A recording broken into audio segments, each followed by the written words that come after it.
What's up guys, SkyKevin here, and today we're looking at a new game called Deathbound.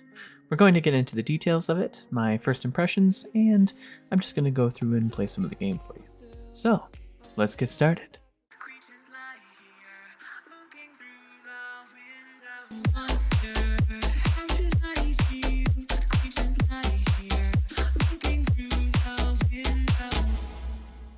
So one of the big things that I've noticed right away off the bat is that the sensitivity of the camera is very weird. Maybe it's also just because motion blur is turned on, but I'm going to try to edit my sensitivity here in the settings really quick. Okay, so it looks like increasing the sensitivity does make it feel a little bit better. It's a little bit more reactive now, but I can still see that there's kind of this weird, almost lag that comes from using a mouse, on top of the fact that there's no way to turn off motion blur, so I guess we just have to deal with that as we would. Otherwise, the menus themselves are quite difficult to navigate because the default controls are like Control and Alt to cycle through them, which is very much more a controller-based game. The combat itself is lock-on targeting, and it's pretty straightforward for a hack and slash. One of the main things that are interesting here is that if you look in the bottom left-hand corner, you can see that I have a certain amount of stamina that I use to dash, and that stamina is based on the amount of health that the character has. If I look at this other character now, you can see that as I dash around, my stamina only recharges up to his maximum HP. That's a pretty unique system that I haven't really seen in many games before. Okay, and over here we have the Analepis, which is basically the character's skill and stat attribution panel, and it looks like it interweaves a web of different characters that have different stat upgrades, as well as maybe some abilities for that character. I'm willing to bet that these other blacked out categories are probably ones for other characters that you unlock as well. We also have the ability to upgrade different artifacts and rings, which look like key items that come into play later in the game, as well as upgrading the Essence's talent, which is interesting because these talents are a completely separate tree as well, which you have a bunch of different cool talents that you have per character. And of course, on the Bind Essences tab, you can see that you can select each character and add them to your selection wheel. And you can see that we've got the 3 characters there, and then there's 4 more that we could unlock. Okay, that's pretty cool. Looks like we have a backstab mechanic, which is nice. You know, so far I'm getting a lot of Dark Souls kinds of vibes from this game. Just the way the animation works, the different skills, classes, items, it's almost like an expanded version of that.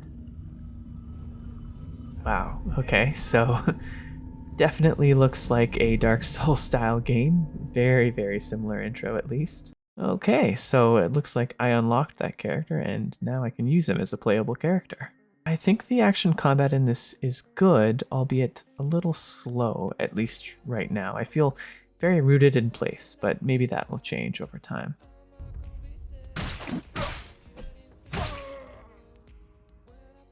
Okay, so it looks like if you die on even one of your characters, it takes you back to the last save point that you've used, like a checkpoint. I hate the map design of these doorways because some of them look like you can use them and others you can't, so it's really difficult to tell from far away. It's very frustrating to figure out where I'm supposed to go when all the doors look the same and only some of them are activatable. So this one's really frustrating. Having this guy with a crossbow sitting way up above there is really annoying considering I can't get to him, but he can just sit there and shoot down at me. Ah, man, I hate these doors so much. They're so difficult to interact with. Okay, what's over here?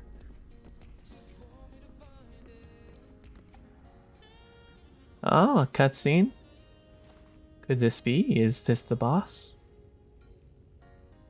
Well, it certainly looks like a boss room, that's for sure.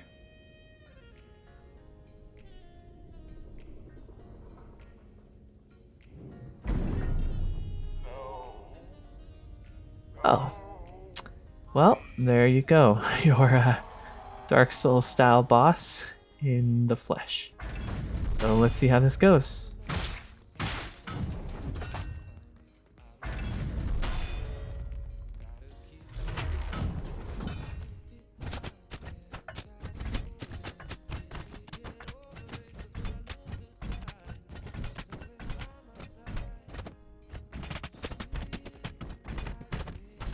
Okay, looks like I've managed to make it to the next cutscene now.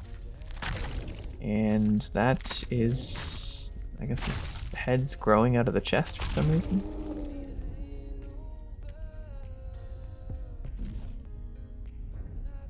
Oh, okay, so now it knows where I am. That's not good.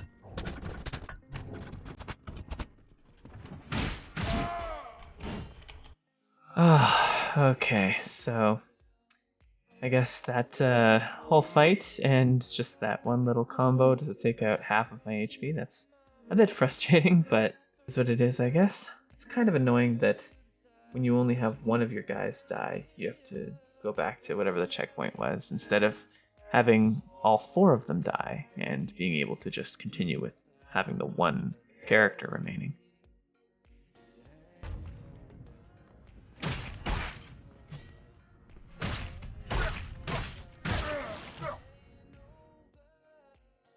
Okay, that was a little frustrating. It's always annoying when enemies don't get stunned or staggered whenever your sword hits theirs. Pretty sure I had my shield up that time. Pretty sure, but whatever.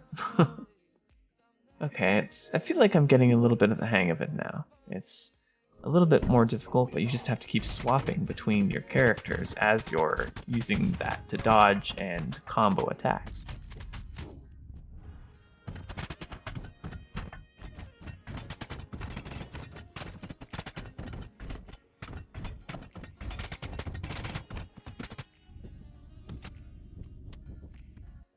Okay, looks like it's grown some eyes now.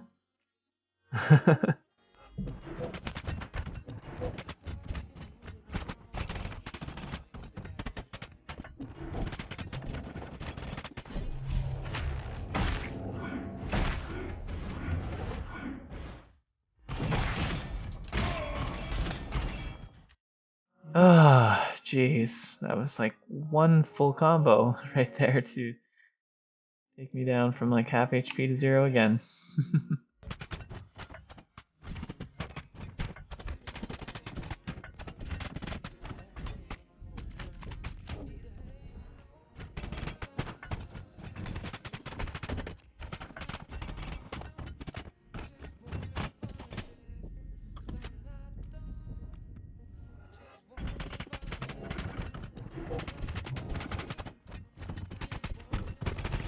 Alright, I'm really starting to get the hang of this now, being able to dodge left and right here and use the combos to switch between them. I think I may actually have this one in the bag. Alright, there we go. So I guess it's really just a lot of swapping between the guys and making sure that you have enough stamina based on the rotation of the guys that you're going through. So it's not that difficult, but there is a bit of a skill curve to being able to play it, which I actually really appreciate, despite my earlier disappointments in the game. I think that as you get better at it, like Dark Souls, you feel a lot less rooted in place, and it does feel like something that you can do a lot better in.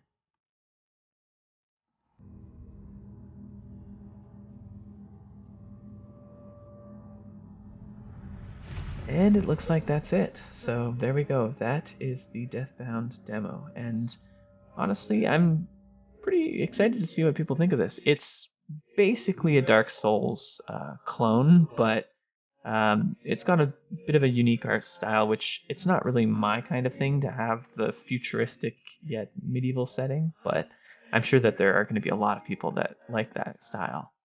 And definitely the hellscape that they tried to make here is, at the very least, very original, and I respect that a lot. So Otherwise, I think that they definitely need to do something to make the UI a little bit better, not so much having it based off of controllers. That would help. Having a lot more settings would be good. And just overall making sure that you're able to modify just kind of the settings there that you can tweak and make it feel a little bit more responsive and a little bit better. But otherwise, it's a very well-made game. I think it's using Unreal Engine, and I just wanted to do a quick little playthrough of the game so that you could see kind of my first thoughts in more of an organic setting like that. So anyways, thanks for watching, and I'll see you next time.